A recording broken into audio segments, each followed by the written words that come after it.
Family. The word often conjures images of warmth, loyalty, and unwavering support. But what happens when the very foundations of that sanctuary are shattered by deceit?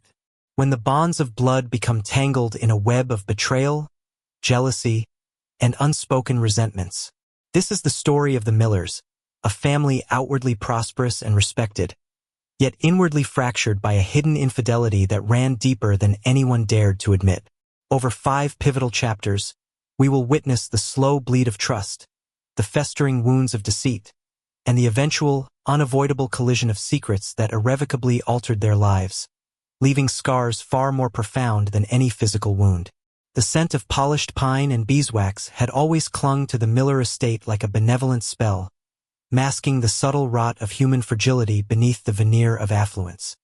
Willow Creek Estates, with its manicured lawns and ornamental fountains, was a neighborhood that prided itself on appearances. The Miller home, a sprawling Victorian with towering gables and an immaculately trimmed hedge maze, epitomized this obsession. To the casual visitor, it radiated security, warmth, and sophistication. To Alara Miller, however, it had begun to feel like a gilded cage, a labyrinth of perfection she had spent 15 years building alongside her husband, Marcus. Marcus, tall, impeccably groomed, with a practiced charm that disarmed even the most skeptical neighbors, had always been the pillar of their household. A successful real estate developer, his charisma masked a calculating mind.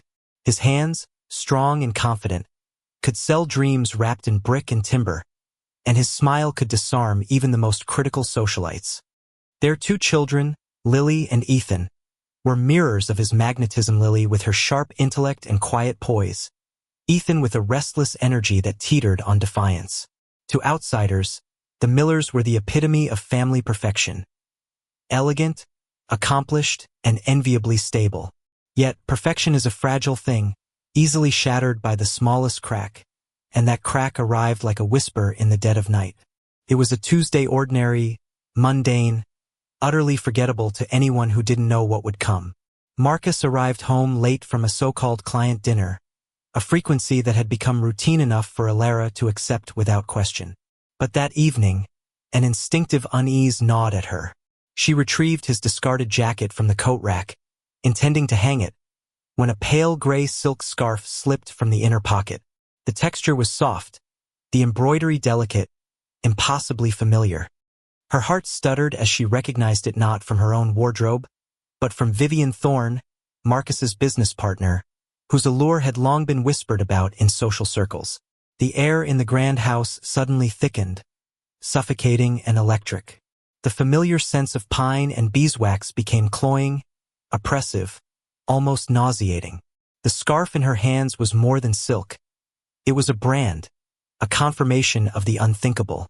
Alara's mind, usually a calm harbor for artistic thought, erupted into a storm of suspicion, fear, and rage. Images of Vivian's blonde hair, her perfectly arched eyebrows, and the predatory confidence of her smile flashed unbidden. Each heartbeat pounded in Alara's chest like a drum signaling war. When Marcus finally walked through the door, late and smiling, the charade was unbearable. His apologies were fluid, charming, rehearsed. Yet Alara could no longer see them as gestures of love. They were weapons, distractions to mask his betrayal. The scarf, hidden behind her back, burned against her palm, a silent accusation she could neither voice nor suppress. The two stood in the grand foyer, the murmur of the house's creaking timbers echoing their silent war. Marcus's gaze met hers, a careful warmth tinged with defensiveness, subtle micro-expressions that now screamed guilt. In the days that followed, the house transformed into a theater of paranoia and silent vengeance. Alara did not confront Marcus immediately. She could not. She became an invisible detective, scrutinizing every text, every business trip, every casual glance. She noted the timing of his absences, correlated with Vivian's apparent movements. She memorized the cadence of his lies, the subtle inflections that betrayed his rehearsed innocence. Her home, once a sanctuary, became a prison, its halls echoing with imagined whispers of betrayal. The children, too, felt the tremors of their fractured home. Lily, once luminous in her attentiveness, withdrew, her laughter vanishing into long stretches of shadowed thought. Ethan's volatility intensified. He rebelled in increasingly destructive ways, skipping school, snapping at teachers, and testing boundaries at every opportunity.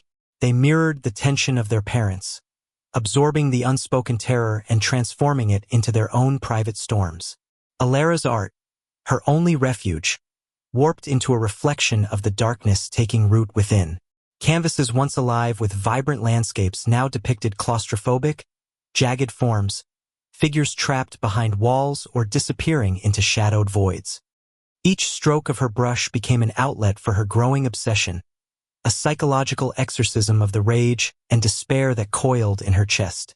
Friends noticed her withdrawal, her hollowed eyes, the tremor in her hands as she mixed pigments, but none suspected the true depths of her mental decay, the intricate plotting that now took form behind the calm facade of polite society.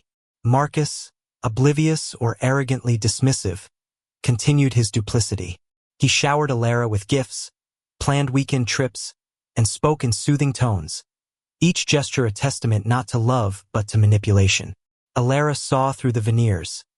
Each act felt poisoned, each whispered compliment like a dagger thrust into the growing wound of her sanity. The house's corridors became catacombs of tension, every closed door, every creaking floorboard a potential herald of discovery or confrontation. The initial aftermath of her discovery did not erupt in violence but in slow, meticulous psychological warfare. Meals became silent affairs. The family's routines, once predictable and comforting, now rang with the echoes of unspoken truths. The blood in the family, though invisible, seeped through each interaction. Alara's mind, sharpening like a blade honed on years of patient observation, began to weigh options, calculate risks, and entertain thoughts that would have once been unthinkable. The veneer of civility began to crack. Every smile Marcus offered, every casual touch, every whispered attempt at reconciliation fed the machinery of Alara's obsession. By the time the first month passed, the Miller estate no longer felt like a home but a chamber of slowly escalating terror. Alara's careful planning, her meticulous documentation of Marcus's betrayals, became a map of impending devastation. Every detail mattered: the late-night messages, the misplaced receipts, the hidden scarf, each a node on the lattice of her vengeance. She understood that one misstep could unravel everything, that the careful illusion of perfection required precision, patience, and cold calculation. And she was more than willing to pay the price for control. The storm of human emotions, meticulously suppressed for years, now surged unchecked. Jealousy, anger, betrayal, and despair coalesced into a dark, glimmering crystal of intent. The once bright halls of the Miller estate echoed with silence, but it was a silence heavy with the promise of violence.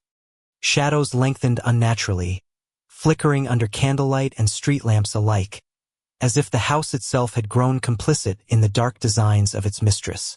Perfection, Alara realized, had always been an illusion, and illusions, once broken, demand retribution. Each day, she moved closer to that inevitable edge, her mind both sharp and unhinged, a delicate latticework of love, hatred, and ruthless determination. The family she had ostensibly nurtured, protected, and adored had become the canvas for her ultimate masterpiece of control, retribution, and terrifying clarity.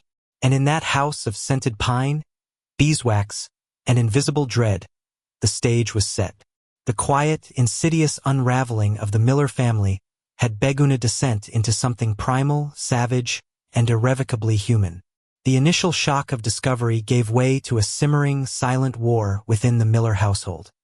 Alara, no longer just a passive observer, became an active participant in this undeclared conflict. Her quiet torment began to morph into a calculated detachment, a cold resolve that few would have expected from her gentle nature. She continued to gather evidence, not out of morbid curiosity, but out of a desperate need for absolute certainty, for ammunition when the inevitable confrontation arrived. She tracked Marcus's calls, noted his late-night absences, and even found subtle ways to verify his business trip alibis, often finding them flimsy or outright fabricated. Each piece of evidence was another shard of glass, embedding itself deeper into her heart. The growing tension between Alara and Marcus became a palpable presence in the house, a suffocating atmosphere that affected everyone. Lily, sensitive and perceptive, became increasingly anxious. Her college applications, once a source of excitement, became a new battleground with her parents. She lashed out at Marcus for his frequent absences and at Alara for her withdrawn demeanor, sensing the unspoken rift but unable to pinpoint its cause. Her grades, once impeccable, began to suffer, and she started experiencing frequent, stress-induced headaches. Ethan, already prone to emotional outbursts, escalated his rebellious behavior. He started to hang out with a rougher crowd, coming home late, smelling of smoke and alcohol. His defiant attitude became a shield against the unspoken strife in his home. Marcus, distracted by his double life and the growing pressure from Alara's silent scrutiny, reacted to Ethan's behavior with anger and frustration, leading to explosive arguments that further alienated his son. Alara, caught in the crossfire, felt her children slipping away, victims of a conflict they didn't understand. The infidelity, meanwhile, seemed to deepen. Marcus, perhaps emboldened by Alara's silence, became less discreet. There were fresh scents of unfamiliar perfume on his shirts, hastily deleted texts, and even, on one occasion, a stray earring Alara found nestled beneath his car seat. A delicate pearl stud identical to a pair Vivian Thorne was known to wear. The evidence was no longer circumstantial. It was undeniable, a brutal affirmation of her worst fears. Alara, in her quiet torment, found a subtle way to fight back. She began to subtly undermine Marcus's authority within the home. She would contradict his decisions in front of the children, offer counter-arguments to his carefully constructed narratives, and subtly expose the inconsistencies in his stories. It was a passive-aggressive warfare, designed to erode his credibility and sow seeds of doubt, not just in her own mind, but in the minds of their children. The blood in the family was not just a metaphor for emotional wounds. It was becoming a symbol of the slow, deliberate erosion of respect and loyalty. Her conversations with friends became increasingly veiled. She'd speak in hypotheticals about betrayal, about the devastating impact of secrets on a family. Her friends, unaware of the specific torment, offered platitudes and generalized advice, none of which offered any solace. Alara felt increasingly isolated, trapped in a silent scream. A particularly painful incident occurred during a family dinner. Marcus, in an attempt to project an image of domestic harmony, proposed a lavish family vacation. Alara, her gaze fixed on him, calmly replied, "Perhaps we should sort out our current affairs before planning new adventures, Marcus. Transparency is a virtue, after all." The veiled barb hung heavy in the air, instantly recognized by Lily, whose eyes flickered between her parents with dawning suspicion. Ethan, usually oblivious, sensed the underlying tension and slammed his fork down, declaring he wasn't hungry, and stormed off. Marcus's reaction was a contained fury. Later, in their bedroom, he confronted her, his voice low and menacing. "What was that, Alara? You seem to enjoy making veiled accusations. You're becoming difficult." "Am I?" she replied, her voice dangerously calm. "Or am I simply seeing things more clearly?" She held his gaze, her eyes unwavering, a silent challenge in their depths. The unspoken word, Vivian, hung between them, a ghost in the room. Marcus, for the first time, seemed to truly register the depth of her anger, the icy resolve in her demeanor. The game of polite denial was slowly crumbling. He knew, instinctively, that Alara was no longer simply hurt. She was dangerous. The blood in the family had begun to clot, forming a hardened layer of resentment and defiance. The escalation had reached a point of no return. The silent war was about to break wide open, and the consequences, Alara knew, would be devastating. The silent war had been won, not with shouts or accusations, but with the cold, undeniable precision of truth. Alara's meticulous gathering of evidence, combined with her increasingly pointed veiled barbs, had finally cornered Marcus. The carefully constructed facade of their marriage was crumbling, piece by agonizing piece. The tension in the house was a suffocating shroud, making every shared meal, every passing glance, an exercise in silent hostility. Lily, now deeply troubled, retreated further, her anxiety manifesting in physical symptoms. Ethan's rebelliousness had spiraled, resulting in a suspension from school, a public disgrace that finally brought the underlying family dysfunction into the harsh light of day. The confrontation that had been simmering for months finally erupted one crisp autumn evening.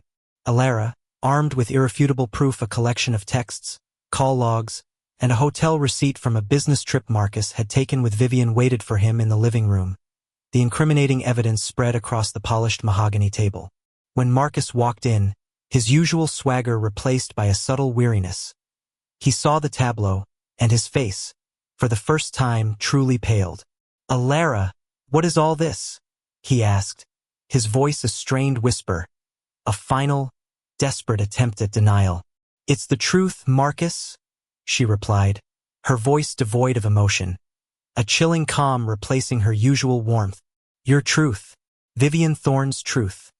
And the truth you've been hiding from your family for far too long." She methodically detailed each piece of evidence, her voice steady, precise, each fact a hammer blow to his carefully constructed lies. She spoke of the scarf, the earring, the hotel, the countless late nights, the emotional abandonment. Marcus, stripped of his usual charm and bravado, slowly crumpled.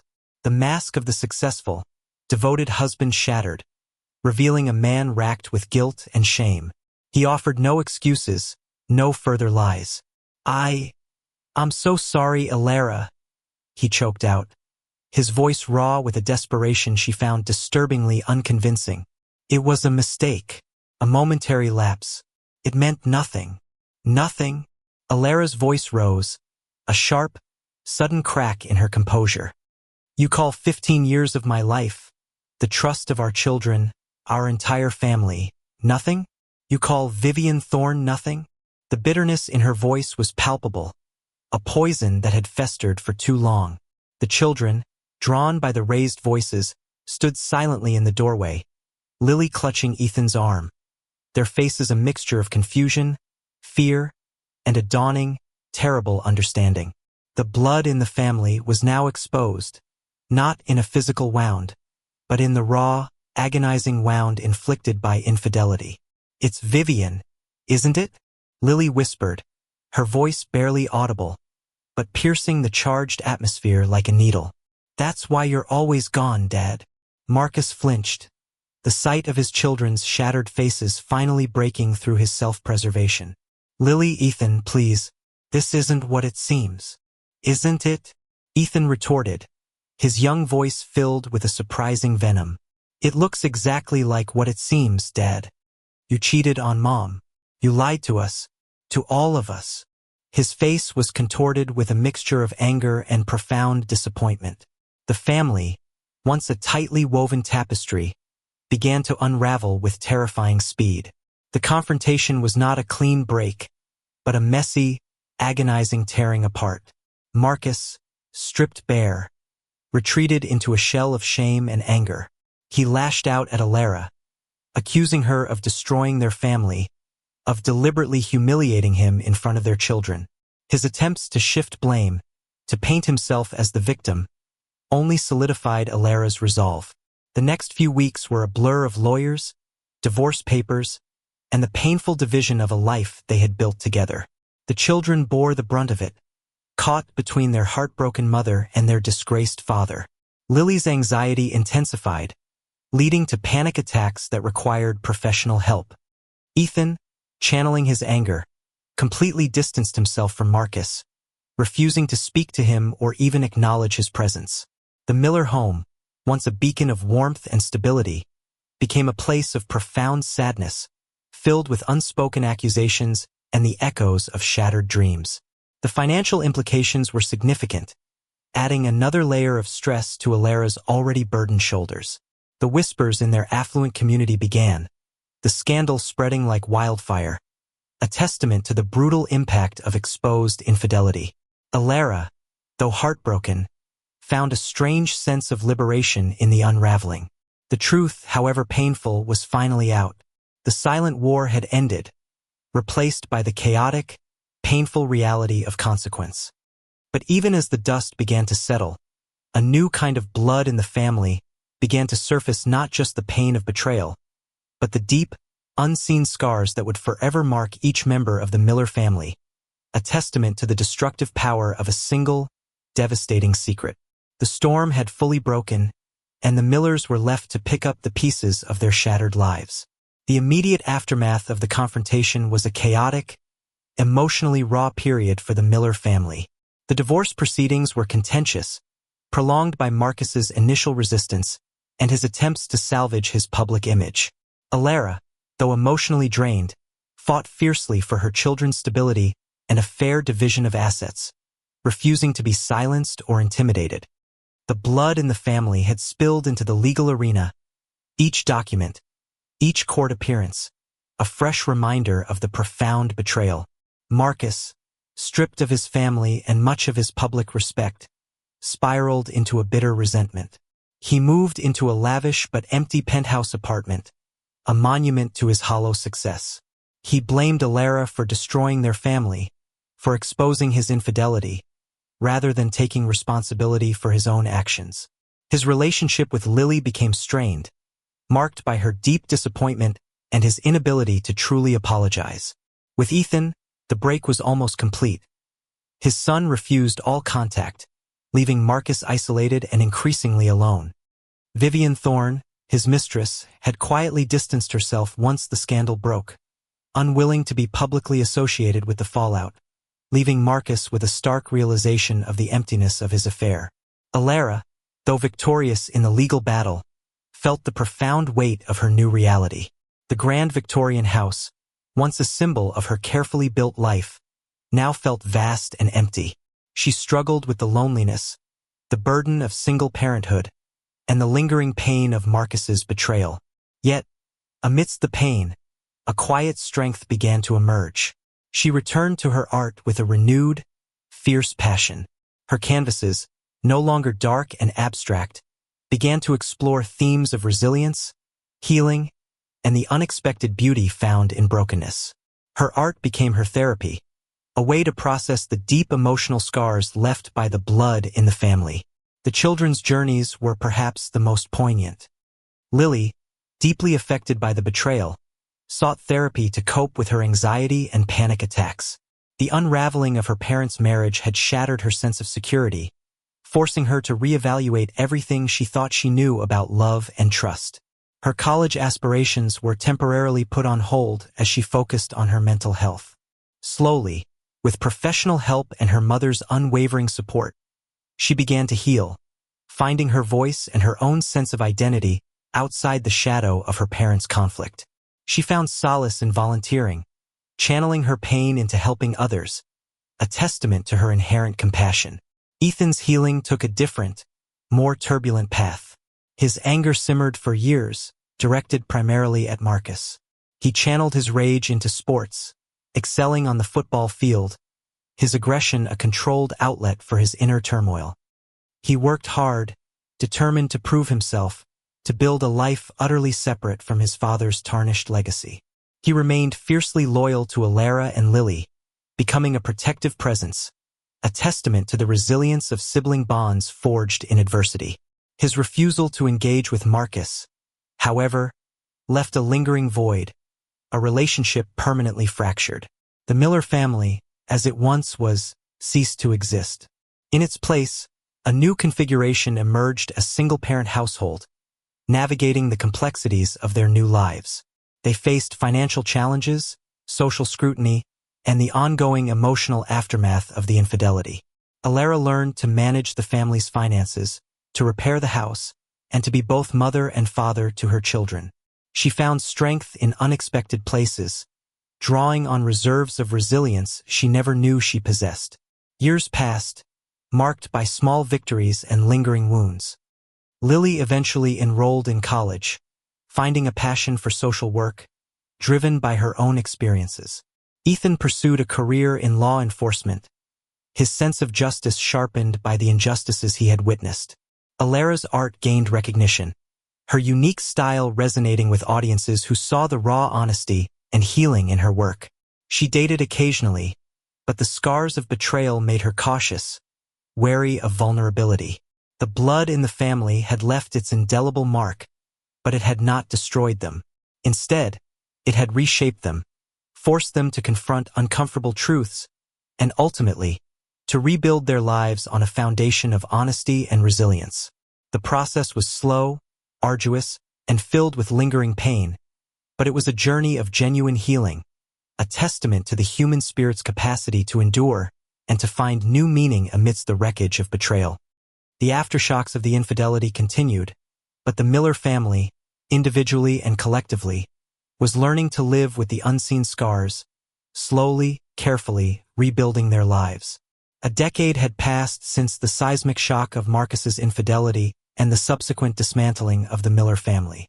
The grand Victorian house, now solely Alara's, had been subtly transformed.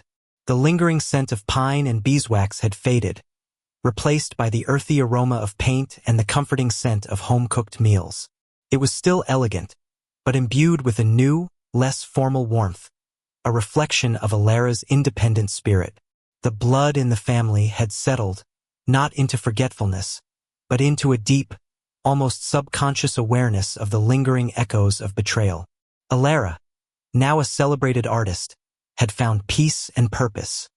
Her work, though still carrying an undercurrent of depth and introspection, resonated with a powerful sense of hope and renewal.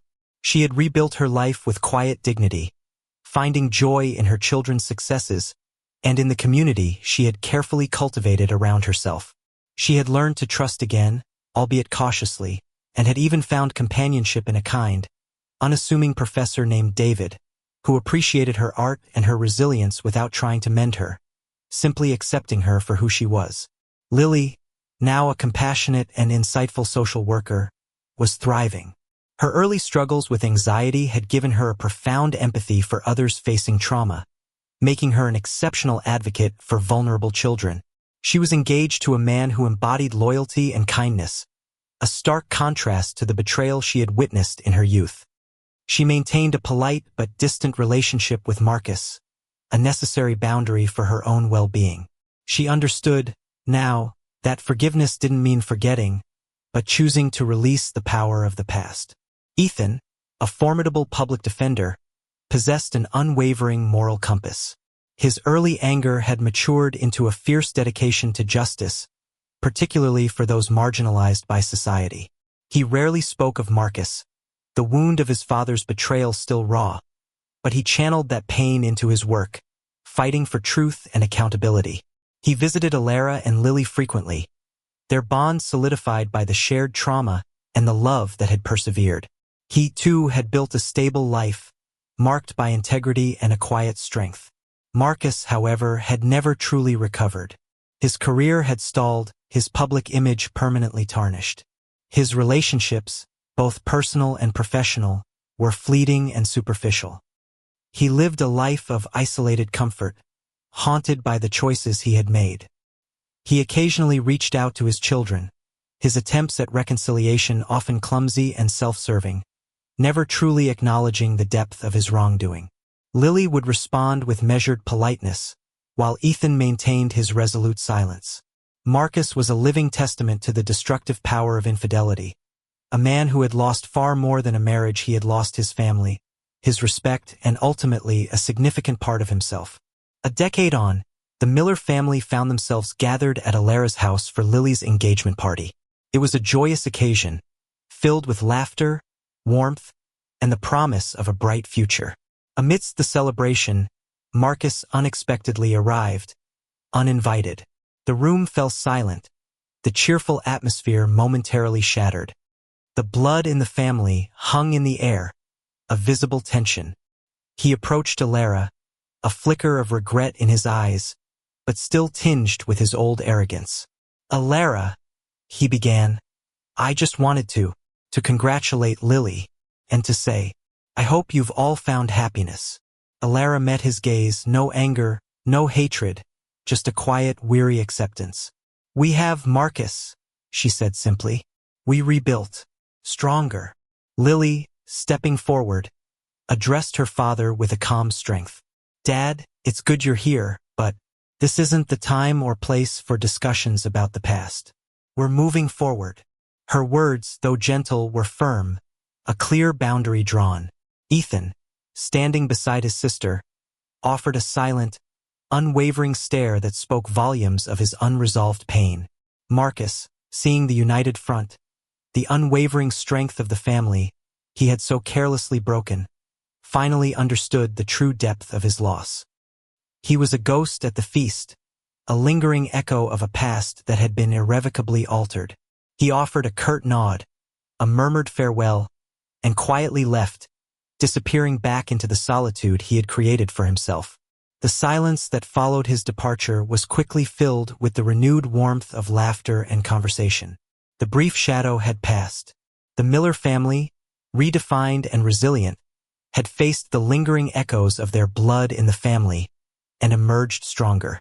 They carried their unseen scars, not as burdens, but as reminders of their capacity for endurance, for healing, and for the unwavering power of love that, even in the face of profound betrayal, could ultimately redefine and rebuild.